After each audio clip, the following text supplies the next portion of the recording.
यहाँ तक कि इस प्रदर्शन में जो छात्राएं शामिल थी उनको भी पुलिस की लाठी ने नहीं छोड़ा। यहाँ एक खुशबू नामक छात्रा थी जिसे पुरुष पुलिसकर्मी द्वारा बुरी तरीके से पीटा गया, जिसके बाद वह बहुत बुरी कंडीशन से घायल हो गई। क्योंकि मर्द तो वो होगा नहीं जो औरत पे लाठी चार्ज कर रहा है। इस दिन छात्रों के साथ जो अत्याचार हुआ उसे देखकर आप यह नहीं कह सकते कि हम एक लोकतंत्र में सांसें लेते हैं। यहाँ पुलिस ने छात्रों को सिर्फ भगाने का ही प्रयास नहीं किया, बल्कि उन्हें घेर घेर कर दौड़ा दौड़ा कर पीटा भी गया।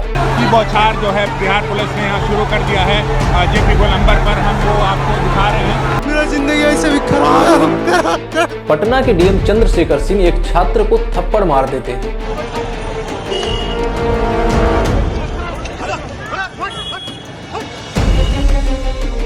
बराबरी अगर देश में कहीं भी तो थोड़ा सा लड़ने दो, नहीं तो बोल दो ना कि तुम लोग के लिए नई जगह है। हम लोग अधिकारी के बच्चे को फिर से अधिकारी बना देंगे, हम लोग रिक्शा चला लेंगे।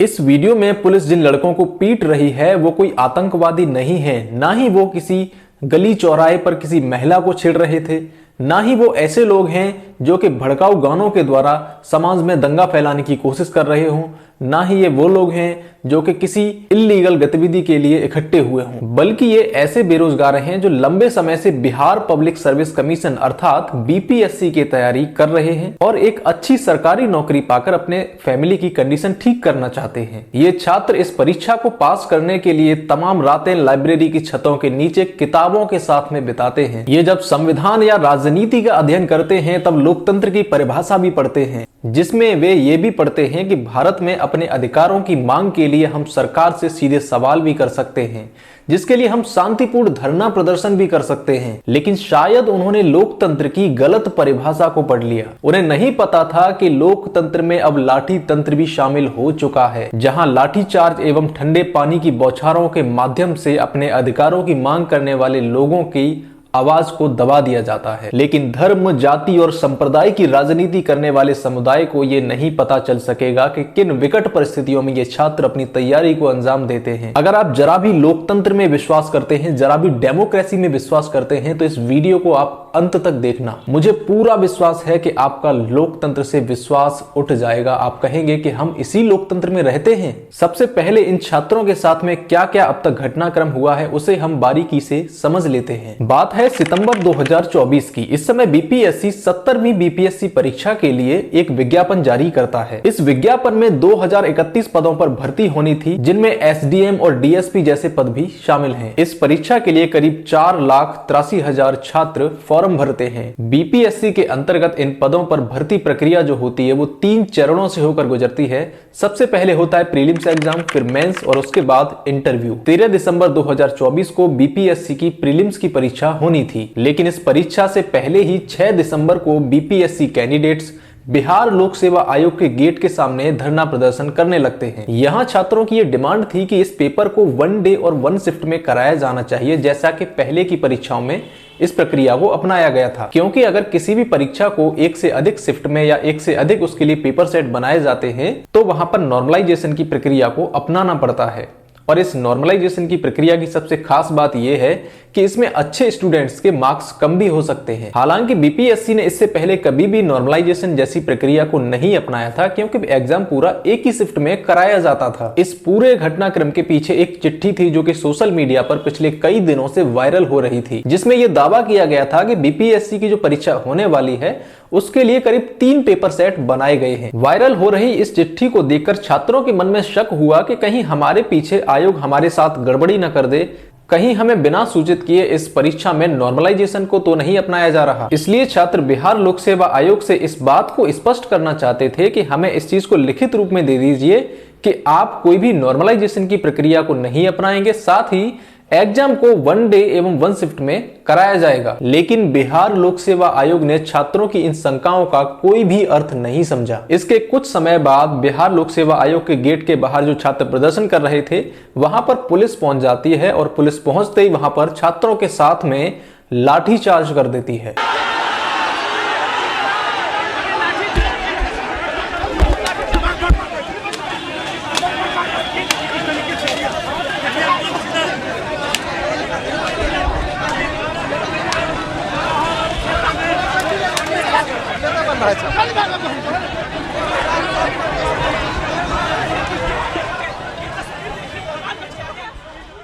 पुलिस की लाठीचार्ज की इस कार्रवाई में कई सारे छात्र घायल हो गए, जिनमें से एक छात्र था विवेक कुमार, जिसका पैर टूट जाता है। पैर टूट जाने के कारण विवेक को मेडिकल हेल्प की जरूरत थी, लेकिन प्रशासन ने विवेक को कोई भी मेडिकल हेल्प प्रोवाइड नहीं करी। उसके बाद जो छात्र धरना दे रहे थे, जो टीचर धरना दे रहे थे, उन सभी ने चंदा जोड़कर विवेक कुमार का इलाज कराया। इतना सब कुछ हो जाने के बाद बीपीएससी नींद भरी अंगड़ाई लेते हुए एक नोटिफिकेशन जारी करता है, जिसमें वो इस बात को स्पष्ट करता है कि इस परीक्षा में किसी भी प्रकार से नॉर्मलाइजेशन को नहीं अपनाया जाएगा और इस परीक्षा को एक ही शिफ्ट में कराया जाएगा। मतलब बिहार लोक सेवा आयोग का ये कैसा मजाक था। अगर आप इस बात को पहले ही स्पष्ट कर देते तो इन छात्रों को पुलिस से क्यों लाठियां खानी पड़ती, क्यों ये अपनी तैयारी को छोड़कर आपके गेट के सामने धरना प्रदर्शन करते। ऐसा लगता है कि इंडिया में छात्र होना ही गुनाह है, उन्हें हर चीज के लिए धरना प्रदर्शन करने पड़ते हैं, विरोध प्रदर्शन करना पड़ता है, पुलिस की लाठियां खानी पड़ती हैं। जब ये बात स्पष्ट हो गई कि इस परीक्षा में नॉर्मलाइजेशन को नहीं अपनाया जाएगा, उसके बाद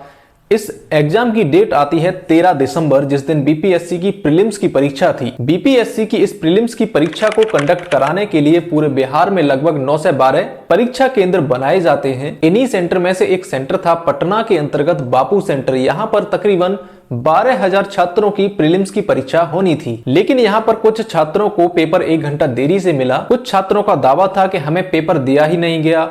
बाकी कुछ छात्रों ने दावा किया कि यहाँ जो प्रश्न पत्र आए थे उनके पैकेट फटे हुए थे, और जिन छात्रों को यहाँ पर पेपर नहीं मिला था उन्होंने हंगामा प्रारंभ कर दिया। और इन छात्रों ने डिमांड की कि जब तक सभी को पेपर नहीं मिल जाता तब तक किसी भी छात्र को यहाँ पर पेपर सॉल्व करने की अनुमति नहीं होनी चाहिए। छात्रों का यहाँ पर हंगामा करना लाजमी था, क्योंकि एक छात्र इस परीक्षा के लिए अपनी दिन रात लगाता है, पूरे साल उसको मेहनत करनी होती है, लेकिन जब परीक्षा का दिन आता है उसे पेपर ना मिला हो, बाकी स्टूडेंट पेपर अपना सॉल्व कर रहे हो, तो उसके मन में हंगामा करने के अलावा कोई भी विकल्प नहीं रह जाता, क्योंकि उसे डर होता है कि कहीं मुझे कम समय ना दिया जाए, मुझसे आगे ये छात्र ना निकल जाएं जो कि मुझसे पहले पेपर कर रहे हैं। बहुत ही जल्दी ये हंगामा बहुत ज्यादा बढ़ जाता है। इस हंगामे की खबर पाते ही पटना के डीएम चंद्रशेखर सिंह और एसएसपी राजीव मिश्रा भारी पुलिस बल के साथ यहाँ पर पहुंच जाते हैं। बाद में सभी ने यहाँ पर मामले को शांत कराया। यहीं एक वीडियो वायरल होता है जिसमें पटना के डीएम चंद्रशेखर सिंह एक छात्र को थप्पड़ मार देते हैं।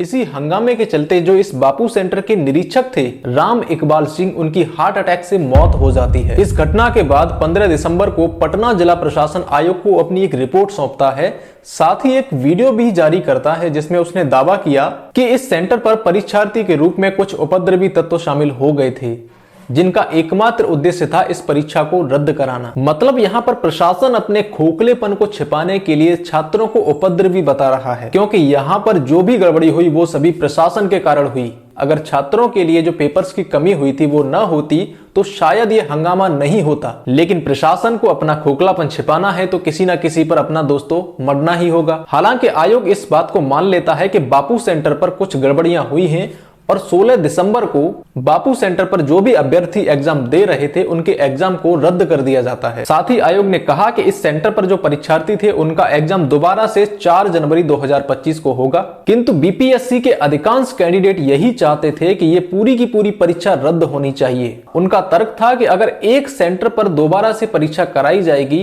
तो लाखों छात्रों के साथ में अन्याय हो सकता है। पूरी परीक्षा को दोबारा से कराने के लिए अपनी इसी मांग को लेकर बीपीएससी कैंडिडेट पटना के गर्दनी बाग में धरना प्रदर्शन के लिए बैठ जाते हैं। इन्हीं छात्रों में से तकरीबन 7 कैंडिडेट आमरण अनशन करने लगते हैं। आमरण अनशन पर बैठे इन छात्रों में से कुछ छात्रों की तबीयत बिगड़ने लगी थी। डॉक्टर्स ने उन्हें मेडिकल हेल्प लेने की सलाह दी, साथ ही पानी चढ़ाने की भी बात की, लेकिन छात्रों ने मेडिकल हेल्प लेने से मना कर दिया। उन्होंने कहा कि जब तक हमारी मांगों को सरकार नहीं मान लेती तब तक हम अपना आमरण अनशन नहीं खत्म करेंगे। चाहे इसके लिए हमारे प्राण क्यों न चले जाएं। उन्होंने कहा कि आज अगर हम झुक गए तो आगे आने वाली जो पीढ़ी है वो कभी अपने अधिकारों के लिए खड़ी नहीं हो पाएगी। उन्होंने कहा कि हमारा शरीर कमजोर हो सकता है लेकिन हमारे हौसले कभी नहीं टूटेंगे। बेशक हमारे प्राण ही क्यों न चले जाएं, हम अपना आमरण अनशन नहीं खत्म करेंगे। इसी समय आमरण अनशन पर बैठे छात्र लोगों से अपील करते हैं कि अधिक से अधिक लोग हम लोगों को समर्थन करें और न्याय की इस मांग में उनका साथ दें। उन्होंने कहा कि ये लड़ाई सिर्फ उनकी लड़ाई नहीं है बल्कि हर उस युवा की लड़ाई है जो अपने अधिकारों के लिए संघर्ष करता है। अरे हम लोग को कोई पूछने तक नहीं आया, देखने तक नहीं आया। हम लोग अपने पैसे से सब डॉक्टर का इंतजाम कर रहे हैं। अन्याय के खिलाफ लड़ो यार, हिम्मत दिखाओ, घर से लाइब्रेरी से सब जगह से बाहर निकलो, मत मरने दो यार। कुछ गलत नहीं मांग रहे, राइट टू इक्वालिटी मांग रहे। क्या गलत मांग रहे तुमसे एसडीएम का पोस्ट मांग रहे। नहीं एग्जाम होगा चपरासी का नौकरी कर लेंगे, रिक्शा चला लेंगे, बाबूजी चलाते हैं हम भी चला लेंगे, इज्जत का कमाई है वो भी कर लेंगे। लेकिन जब काबिलियत है तो लड़ने दो ना, बराबरी करने दो ना। तो ये लोग 3 गो पेपर वाला को खरीद के कह दिया कि वो लोग उपद्रवी बैठा हुआ हुआ। अभी तक ये लोग का उपद्रवी वाला नशा नहीं उतरा। उपद्रवी बैठे हुए कौन सा उपद्रव कर रहे कि 7 दिन से खाना नहीं खाए। भाई मत मरने देना यार, मम्मी मेरी वेट कर रही है, बेटा जीत जाएगा। मम्मी से बात कर रहा था, हमको लगा माँ डांटेगी, पर पता है बोली कि नहीं लड़ो, अपना अधिकार ले। तुमने लड़ेगा तो कौन लड़ेगा तुम्हारे लिए? 2 दिन से भूखी बैठी है वो। भाई इतना कमजोर कब से हो गए हम बिहारी? कब से कमजोर हो गए इतने? मर जाने दोगे? हम लोग को 6 गो हॉस्पिटल में चला गया, उन लोग के बारे में सोच के कांप जाता है दिल। बस कैसे हिम्मत करके बैठे भाई, मरने मत देना यार, मम्मी वेट कर रही है। बराबरी अगर देश में कहीं भी तो थोड़ा सा लड़ने दो, नहीं तो बोल दो ना कि तुम लोग के लिए नई जगह है। हम लोग अधिकारी के बच्चे को फिर से अधिकारी बना देंगे, हम लोग रिक्शा चला लेंगे। छात्रों की रोते हुए ये वीडियो देखने वाला हर व्यक्ति इमोशनल हुआ था, लेकिन सरकार और आयोग पर इसका कोई भी प्रभाव नहीं पड़ता है। इसी उठापटक के बीच 24 दिसंबर को सोनू कुमार नामक एक छात्र जो कि पटना में पिछले 3 साल से बीपीएससी की तैयारी कर रहा है, वो आत्महत्या कर लेता है। जिसके बाद धरना दे रहे छात्रों में आक्रोश भरा आता है और अगले ही दिन प्रदर्शन कर रहे छात्र गर्दनीबाग से सीधे बिहार लोक सेवा आयोग के गेट के सामने धरना देने के लिए निकल जाते हैं। लेकिन रास्ते में पुलिस ने उन पर लाठीचार्ज कर दिया। लाठीचार्ज इतना भयानक था कि छात्रों को घेर घेर कर पीटा गया। किसी के सिर पर लाठी पड़ी, किसी के पीठ पर तो किसी के पैर पर। धीरे धीरे लाठियां बरस गई, लाठी चार्ज हो गया है, छात्रों पर लाठियां बरस गई हैं। अरे छात्रों को पुलिस ने दौड़ा लिया। यहाँ पर 3 लोग फंस गए, यहाँ पे 3 लोग फंस गए। सर पर लग गई है क्या?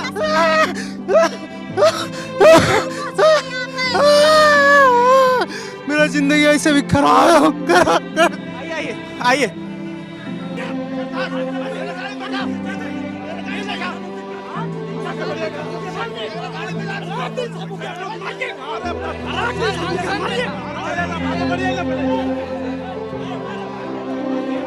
छात्रों और पुलिस में झड़प हो गई है और पुलिस छात्रों को पीछे ढकेल रही है।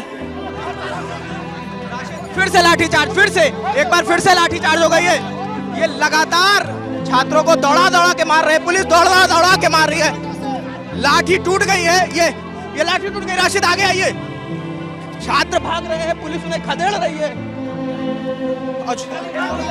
गोलियां मार दी सर।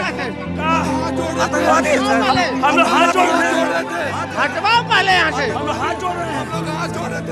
पहले हटवाओ। नहीं तो अभी हम कह रहे हैं बुला के 10 को केस कर देंगे। केस कर दीजिए, कोनो काम लायक नहीं छोड़ेंगे।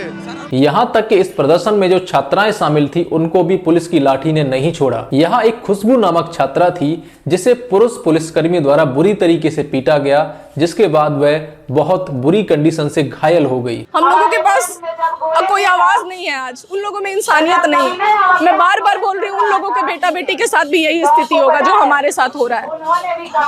इतना ब्रूटली लाठीचार्ज, वो भी लड़की पे। उन लोगों में कुछ ऐसा नहीं है, मतलब ठीक है फीमेल पुलिस हैंडल कर सकती थी, बात कर सकती थी, आप इस तरह से ब्रूटली मेल पुलिस होकर आप लाठीचार्ज कर रहे हो। मतलब उसको मैं क्या बोलूं? मर्द तो नहीं बोलूंगी ना, मेल पुलिस नहीं बोलूंगी, क्या बोलूं मैं? ट्रांसजेंडर बोलूं उसको? क्योंकि मर्द तो वो होगा नहीं जो औरत पे लाठीचार्ज कर रहा है। पुलिस के इस रवैये से कई सारे छात्र घायल हो गए, जिन्हें अस्पताल में भर्ती कराया गया और बाकी जो बचे हुए छात्र थे वापस से गर्दनी बाग लौट आते हैं। इस आंदोलन को समर्थन देने के लिए कई सारे कोचिंग संचालक भी आते हैं, लेकिन पुलिस उन्हें गिरफ्तार करके उनसे एक पेपर पर साइन करा लेती है कि आप किसी भी आंदोलन में शामिल नहीं होंगे। 28 दिसंबर को बिहार पुलिस गर्दनी बाग प्रोटेस्ट साइट को पूरी तरीके से सील कर देती है। वहां पर जो लोग आ रहे थे उनको आने से रोका जा रहा था और जो लोग उस प्रोटेस्ट साइट में मौजूद थे उनको बाहर निकलने नहीं दिया जा रहा था। इसी बीच 29 दिसंबर को प्रशांत किशोर, जो कि बिहार में जन स्वराज पार्टी के एक नेता हैं, उनके आह्वान पर गांधी मैदान में एक छात्र संसद आयोजित होती है, जिसमें इस बात पर चर्चा हुई कि आंदोलन की आगे की रणनीति क्या होनी चाहिए। यहाँ छात्रों एवं प्रशांत किशोर के बीच इस बात को लेकर सहमति बनी कि हम अब सीधे बिहार के मुख्यमंत्री के समक्ष अपनी मांगों को रखेंगे। अपनी इसी मांग को लेकर प्रशांत किशोर और सभी छात्र गांधी मैदान से सीधे सीएम के आवास की ओर जाने लगे, लेकिन रास्ते में एक जगह पड़ती है जेपी गोलंबर। वहां पर पुलिस ने बैरिकेडिंग कर रखी थी। हालांकि छात्रों ने पहली बैरिकेडिंग को तो पार कर लिया, लेकिन अगली जो बैरिकेडिंग थी वहां पर भारी संख्या में पुलिस बल मौजूद था। पुलिस ने छात्रों को आगे बढ़ने से वहीं रोक दिया, लेकिन छात्र जिस जगह खड़े थे वहीं पर वो धरना के लिए बैठ गए थे। इसी समय प्रशांत किशोर की कुछ प्रशासनिक अधिकारियों से बातचीत होती है, जिसमें प्रशासनिक अधिकारियों ने छात्रों को एक ऑफर दिया कि हम सीएम से डायरेक्ट तो नहीं मिलवाएंगे, लेकिन चीफ सेक्रेटरी से एक डेलीगेशन छात्रों का मिल सकता है। इसके बाद प्रशांत किशोर और कुछ छात्र प्रशासन की इस बात से सहमत हो जाते हैं और वापस से वो गांधी मैदान चले जाते हैं। लेकिन प्रशांत किशोर के साथ में सभी छात्र वापस नहीं जाते हैं। अधिकांश छात्र इसी जगह धरने पर बैठे रहे थे। उन्होंने कहा कि हम सीएम से मिलना चाहते हैं और जब तक सीएम से मिलने नहीं दिया जाएगा हम इस जगह से नहीं हटेंगे। छात्रों के वहां से न हटने के कारण पुलिस छात्रों पर आक्रामक हो गई। पुलिस ने छात्रों को बुरी तरीके से पीटा और भरी ठंड में पानी की बौछारें चलाई गई। इस दिन छात्रों के साथ जो अत्याचार हुआ उसे देखकर आप यह नहीं कह सकते कि हम एक लोकतंत्र में सांसें लेते हैं। यहाँ पुलिस ने छात्रों को सिर्फ भगाने का ही प्रयास नहीं किया, बल्कि उन्हें घेर घेर कर दौड़ा दौड़ा कर पीटा भी गया। बहुत मारा गया साहब, ऐसे निकम्मी सरकार हमें नहीं चाहिए। की बौछार जो है बिहार पुलिस ने यहाँ शुरू कर दिया है। जेपी गोलंबर पर हम वो आपको दिखा रहे हैं। बिहार के प्रशासन, बिहार की सरकार अभ्यर्थियों के साथ, यूपीएससी के तमाम अभ्यर्थियों के साथ कर रही है। वो दृश्य हम लगातार कैद कर रहे हैं, आप सभी को दिखा रहे हैं। तो ये एक ही नहीं बल्कि दो वाटर कैनन यहाँ पर जेपी गोलंबर पर चल रहा है और आगे की ओर बढ़ रहा है। इस दिन पुलिस के बर्बर रवैये से घायल छात्रों को अस्पताल में भर्ती कराया जाता है, लेकिन पुलिस यहीं पर नहीं रुकती। उसने घायल छात्रों से सीधे अस्पताल में मुलाकात की और उन छात्रों से एक पेपर पर साइन करने को कहा कि आप इस पेपर पर साइन कर दीजिए, नहीं तो आपके साथ कानूनी कार्रवाई होगी और आपको थाने चलना पड़ेगा। यहाँ छात्रों ने पुलिस पर आरोप लगाया कि पुलिस हमें इस आंदोलन से अलग करने की कोशिश कर रही है। इस लाठीचार्ज को कराने वाली एसपी सिटी स्वीटी सहरावत का एक मीडिया को बयान भी बाद में आता है, जिसमें वो कहती हैं कि हमने छात्रों को समझाने की पूरी कोशिश की, लेकिन छात्रों ने हमारे साथ बदतमीजी की, हमारे साथ धक्का मुक्की की, जिस कारण हमें हल्का बल प्रयोग करना पड़ा। आखिर इस हल्के बल की क्या परिभाषा है? आपने पिछले वीडियो में देखा ही होगा कि किस प्रकार से पुलिस हल्के बल का प्रयोग कर रही है। अगर हल्का बल यही है तो फिर भारी बल क्या होता है, ये मुझे समझ नहीं आता। लेकिन इंडिया में पुलिस लाठीचार्ज करती है तो वो किसी भी प्रकार से लीगल नहीं होता, क्योंकि भारत के कानूनों में किसी भी जगह लाठीचार्ज जैसे शब्द का यूज नहीं किया गया है। लेकिन कुछ प्रावधान हैं, जैसे सीआरपीसी की धारा 144 और भारतीय दंड संहिता की धारा 141। इन प्रावधानों के द्वारा पुलिस तब बल का प्रयोग कर सकती है जब कोई भीड़ गैर कानूनी उद्देश्य से इकट्ठी हुई हो। लेकिन ये छात्र कोई भी गैर कानूनी गतिविधि नहीं कर रहे थे, बल्कि हाथ जोड़कर अपने अधिकारों की मांग कर रहे थे। क्या लोकतंत्र में आवाज दबाने का एकमात्र तरीका यही है? मुझे शर्म आती है बिहार पुलिस की इस कार्रवाई पर। इस घटना के अगले दिन 10 बीपीएससी कैंडिडेट्स का डेलीगेशन राज्य के चीफ सेक्रेटरी से मुलाकात करता है, वहां जाकर अपनी मांगों को रखता है। लेकिन छात्रों ने कहा कि हमें चीफ सेक्रेटरी की तरफ से कोई भी ठोस आश्वासन नहीं मिला उन्होंने यही कहा कि हम आपकी मांगों पर विचार करेंगे। इसके बाद छात्र 48 घंटे का अल्टीमेटम देते हैं कि अगर हमारी मांगों को नहीं माना गया तो ये विरोध प्रदर्शन लंबा चलेगा, हम आगे भी धरना प्रदर्शन करते रहेंगे जब तक हमारी मांगों को नहीं माना जाएगा। लेकिन आयोग इन सभी बातों पर कोई ध्यान नहीं देता है और ये धरना आज भी चल रहा है। छात्रों के इस आंदोलन में कई सारी राजनीतिक पार्टियों को अपना भविष्य नजर आता है और बिहार के तमाम विपक्षी दल छात्रों के हमदर्द बन जाते हैं, क्योंकि इस साल बिहार में विधानसभा का चुनाव भी होने वाला है। इसी धरना प्रदर्शन के बीच 4 जनवरी को बापू सेंटर पर पेपर देने वाले सभी अभ्यर्थियों का री एग्जाम करा दिया जाता है। इस री एग्जाम को देने वाले अधिकांश छात्रों ने बिहार लोक सेवा आयोग के प्रति अपनी नाराजगी व्यक्त की। 9 जनवरी को बिहार लोक सेवा आयोग इस पूरे प्रीलिम्स के पेपर की आंसर की भी जारी कर देता है। एक तरफ छात्रों का प्रदर्शन चल रहा है, एक तरफ आंसर की जारी कर दी जाती है। इससे साफ जाहिर होता है कि आयोग छात्रों की मांगों पर बिल्कुल भी ध्यान नहीं देना चाहता। आयोग इस परीक्षा की प्रोसेस को आगे बढ़ाता चला जा रहा है, लेकिन छात्र भी अपनी मांगों को लेकर धरना प्रदर्शन पर आज भी बैठे हुए हैं। अगर हम बिहार में छात्र आंदोलनों पर एक नजर डालें तो पता चलता है कि बिहार में छात्र आंदोलन का एक शानदार इतिहास रहा है, जहां 2018 से 2022 के बीच 400 विरोध प्रदर्शन देखे गए। वहीं एनसीआरबी के आंकड़े कहते हैं कि 2014 से लेकर 2022 तक 9 सालों में भारत में छात्र आंदोलन की लगभग 3475 से अधिक घटनाएं हुई हैं। 2014 से 22 तक की इस अवधि में भारत में छात्रों के विरोध प्रदर्शनों में बिहार दूसरे स्थान पर रहा है। इन 9 वर्षों में बिहार में छात्र प्रदर्शन की 527 घटनाएं हुई हैं। भारत में छात्र आंदोलनों की ये जो घटनाएं हैं बढ़ती ही रहेंगी। ये घटनाएं तभी कम हो सकती हैं जब इस देश की जनता जाति, धर्म, संप्रदाय के आधार पर अपने नेता को वोट ना दे। न ही देश की जनता किसी भी पार्टी की लोक लुभावन नीतियों के झांसे में आए, बल्कि प्रत्येक पार्टी से सवाल करे अपने बच्चों के भविष्य को लेकर, रोजगार को लेकर, डेवलपमेंट को लेकर, भूख को लेकर, गरीबी को लेकर। अगर इस आधार पर किसी पार्टी को चुनाव जिताया जाता है तो इस प्रकार की ये जो छात्र आंदोलन की घटनाएं हैं इनमें कमी आएगी और देश भी एक उन्नति की दिशा में बढ़ने लगेगा। आप सभी का बहुत बहुत धन्यवाद मेरे साथ इस वीडियो में अंत तक बने रहने के लिए। मिलता हूं किसी नए टॉपिक के साथ में एक नए वीडियो में। धन्यवाद, तब तक आप अपना ख्याल रखिए।